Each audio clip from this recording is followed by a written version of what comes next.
handicap mental, je pense que les facultés psychiques, intellectuelles sont vraiment limitées et dans le temps. Tandis que le handicap psychique, c'est pas la personne peut être dépressive, mais avoir ses facultés intellectuelles qui peuvent peut-être diminuer dans le fil de temps si sa pathologie psychiatrique se révèle beaucoup plus haute, oui, voilà.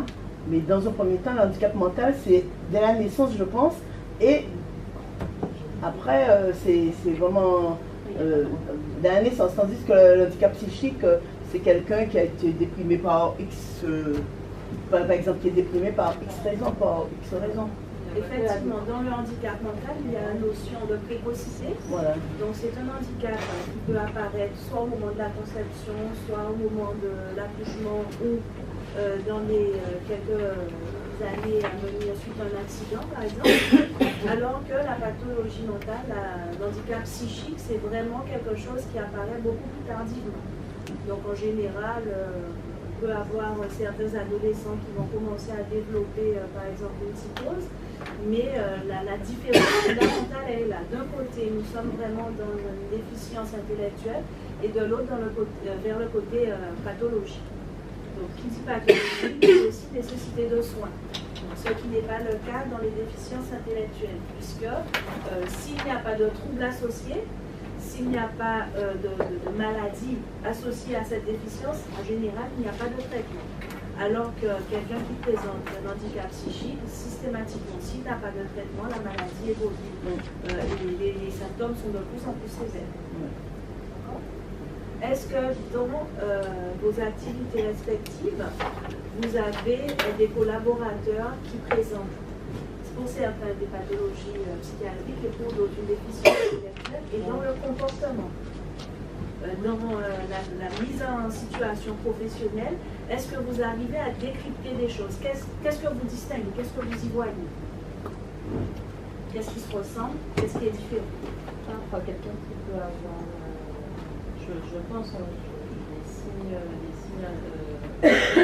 révélateurs, surtout dans le cadre de la pathologie psychique. Je pense quelqu'un qui peut avoir des comportements sans forcément de raison particulière, c'est-à-dire qu'on lui dit quelque chose normalement et la personne tout de suite réagit d'une manière offensive et tout ça. Je pense que ça peut être quelque chose qui est un signe qu'il y a quand même peut-être une pathologie derrière. Après, on n'est pas à même des diagnostics, mais quand même c'est clair que ça laisse à supposer que. Alors, si c'est une situation qui se répète, oui, je dis pas une fois, dis pas une fois comme ça, mais c'est quelqu'un qui, par exemple, parce que ça arrive, des fois il y a des personnes qui réagissent dans certaines situations, parce que parfois ça peut être que la personne, c'est un déclencheur en fait. Quand la personne est replongée dans une situation qui a créé chez elle un traumatisme quelconque, mais chaque fois qu'elle sera de nouveau confrontée à cette situation-là, elle va réagir de la même manière que lors du traumatisme initial en fait. Et aussi, des gens qui des fois ne disent pas forcément, parce qu'il y a des gens qui ne vont pas forcément dire qu'ils ont des phobies. Une personne qui a une phobie, on peut ne pas comprendre, mais pourquoi elle ne veut pas faire telle chose? Mais c'est parce qu'elle a une phobie, et la phobie, effectivement, c'est comme toutes les psychoses, c'est quelque chose qui, la personne sait qu'elle a cette phobie, mais elle n'arrive pas par elle-même à... oui, la phobie est dans les maladies invalides. Alors, dans les pathologies, parmi les pathologies psychiatriques, il existe 3 structures. Donc, d'un côté, les psychoses, où justement la personne est en déconnexion totale avec la réalité. La plupart du temps, elle n'a pas conscience de sa maladie. Donc, c'est son entourage qui va repérer qu'il y a des choses qui ne fonctionnent pas correctement, qui va interpeller et qui va faire hospitaliser si les signes sont vraiment manifestés. Dans le cadre des névroses, donc la plupart du temps, les personnes ont conscience de leur maladie. Elles demandent de l'aide. Quelqu'un qui est dépressif va pouvoir alerter de lui-même et demander l'aide du médecin traitant souvent, ou voire même va consulter un psychologue ou un psychiatre par rapport à sa dépression. Et enfin, les états limites, où là, on va repérer, alors ce sont des personnes qui sont entre deux. Il y a une grande immaturité affective.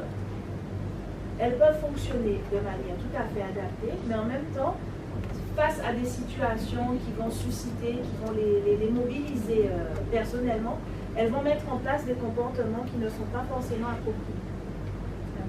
Donc notre propos aujourd'hui, ça ne sera pas de développer considérablement toutes les pathologies de la psychiatrie, mais pouvoir repérer un petit peu quelles sont les grandes maladies, quand même, puisque c'est important qu'on puisse parler d'un langage commun. Mais surtout, ce que je voudrais vous faire passer comme message, c'est que même si de côté, on essaie d'avoir des vignettes cliniques, d'un côté il y a l'handicap psychique, de l'autre il y a l'handicap mental, le cloisonnement n'est pas aussi clair. Parce que quelqu'un qui présente un handicap psychique, vous avez parlé de passage à l'acte par exemple, va pouvoir se mettre en colère de la même manière que quelqu'un qui présente un handicap, une déficience intellectuelle. Donc, quelqu'un qui est psychotique va pouvoir faire aussi une dépression, alors qu'on peut avoir dans les névroses des symptômes dépressifs. Donc, il ne faudrait pas tout cloisonner. Par contre, c'est important de pouvoir savoir, de comprendre